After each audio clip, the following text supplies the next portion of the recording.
வணக்கம், இது உங்கள் தினக்கதிர். 2026ஆம் ஆண்டு தமிழகத்தில் அதிமுக தலைமையிலான தேசிய ஜனநாயக கூட்டணி அரசு அமையும் என்று மத்திய உள்துறை அமைச்சர் அமித்ஷா சமீபத்தில் கூறியதற்கு நேரடியாக பதிலளிப்பதிலிருந்து அதிமுக பொதுச் செயலாளரும் எதிர்க்கட்சித் தலைவருமான எடப்பாடி கே பழனிசாமி விலகியுள்ளார். அதற்கு பதிலாக கள்ளக்குறிச்சி மாவட்டம் உளுந்தூர்பேட்டையில் நடந்த கட்சிக் கூட்டத்தில் அதிமுக அதிக இடங்களை பெற்று தனி பெரிய கட்சியாக ஆட்சி அமைக்கும் என்று பழனிசாமி வலியுறுத்தினார்.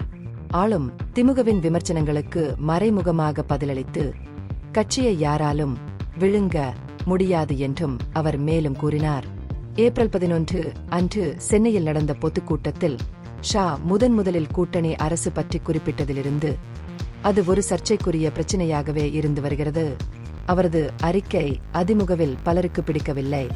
ஏனெனில் தமிழ்நாடு பாரம்பரியமாக கூட்டணி அரசுகளை கண்டதில்லை. ஆரம்பத்தில் மௌனம் காத்த பழனிசாமி ஷாவின் கருத்துக்கள் தவறாக புரிந்து கொள்ளப்பட்டிருக்கலாம் என்று பின்னர் தெளிவுபடுத்தினார்.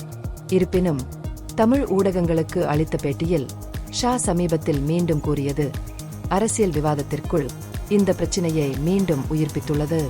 கூட்டணி கட்சியின் மூத்த தலைவர்கள் இந்த கருத்து குறித்து அதிருப்தி தெரிவித்திருந்தாலும் சமீப காலம் வரை பழனிசாமி நேரடி பதிலை தவிர்த்து வந்தார். தனிப்பெரிய கட்சியாக அரசாங்கத்தை அமைப்பது குறித்த அவரது அறிக்கை திமுக அரசாங்கத்தின் தோல்விகள் மற்றும் ஆளும் கட்சி அதிமுக பாஜக கூட்டணியை பற்றி அஞ்சுவதாக அவர் கூறியதை விமர்சித்த போது வந்தது. ஷாவை நேரடியாக எதிர்கொள்ளாமல் அதிமுகவின் சுதந்திரத்தை உறுதிப்படுத்தும் அவரது வழி இதுவாக தெரிகிறது.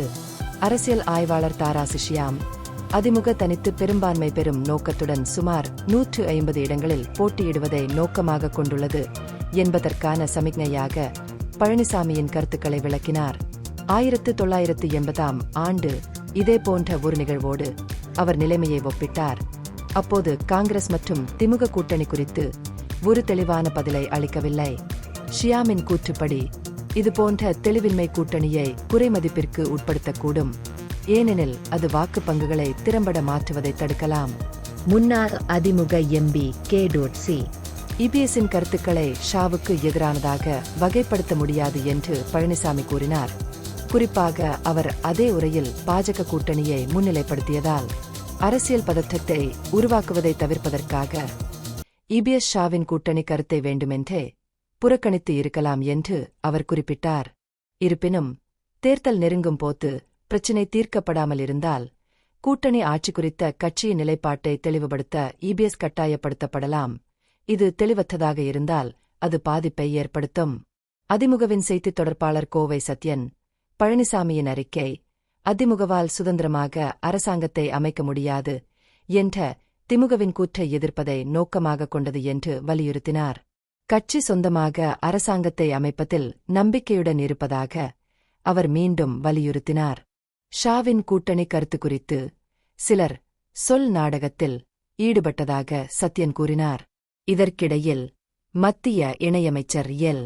முருகன் தேசிய ஜனநாயக கூட்டணிக்குள் உள்ள எந்தவொரு உள்குழப்பத்தையும் நிராகரித்தார்.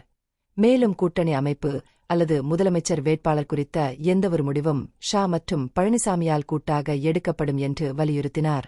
இந்த பகுப்பாய்வு நுண்ணறிவுள்ளதாக கண்டால் முக்கியமான அரசியல் முன்னேற்றங்கள் குறித்த கூடுதல் புதுப்பிப்புகளுக்கு லைக் செய்யவும், ஷேர் செய்யவும், சப்ஸ்கிரைப் செய்யவும். இது உங்கள் தினக்கதிர். நன்றி.